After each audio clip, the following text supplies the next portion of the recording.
Senos laikos, kad vēl nebija nec TikTok, nec selfiju, dzīvoja superslavenais mākslinieks Da Vinci. Viņš bija tāda zvaigzne, ka izejot uz ielas visi kliedza "Ak, mans Dievs, tas ir viņš!" un lūdza autogrāfus. Bagātnieki stāvēja rindā un vicināja naudas maisus, lai tikai tiktu pie viņa glaznotām bildēm, ko piekārt pie sienas un lielīties kaimiņiem. Bet tad parādījās viņa. Bagātnieka sieva, kurai raksturs bija skābāks par vecu citronu. Viņa nebija nekāda modele, bet iedomība viņai bija lielāka par ziloni. Lai cik mākslinieki viņu gleznotu, viņa vienmēr brēca. Fui, tas nekur neder, man te deguns par lielu. Viņas vīrs aizskrēja pie Da Vinci un izbēra veselu kalnu ar zeltu. Leonardo, lūdzu uzglezno manu sievu, viņa man neliek mieru, dūts ausī kā negants ots un grib portretu tieši no tavas rokas. Da Vinci nopūtās. Nu labi, lai nāk šurp. Atnāca negantā dāma, iespraucās krēslā un hrrpšs. Jau pēc 5 minūtēm viņa krāca kā sienas rībēja.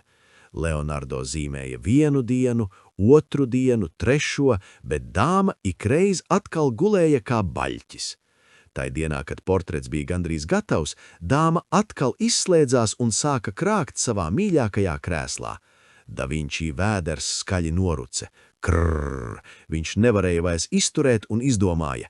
Ai, kamēr šitā nešpetnā dāma guļ, aizskriešu pēc bulciņas, un aizcilpoja uz tuvējo maiznīcu. Tajā brīdī telpā pēkšņi attapās Alfons. Viņš ieraudzīja gleznu un iesaucās. Oho, kas par dāmiņu, bet te kaut kā trūkst.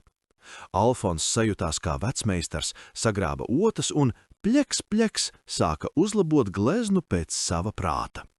Viņš bija ļoti apmierināts ar savu mākslas darbu un devās prom, dancodams uzvaras deju. Atgriezās Da Vinci, bet tajā pašā sekundē pamodās arī negantā sieviete. Lai gan mākslinieks bija stingri aizliedzis skatīties darbu pirms laika, ziņkāre bija stiprāka. Viņa sāka skriet pakaļ Da Vinci, rokas vicinot. Bet tur, uz molbarta, palika Alfonsa šedevrs.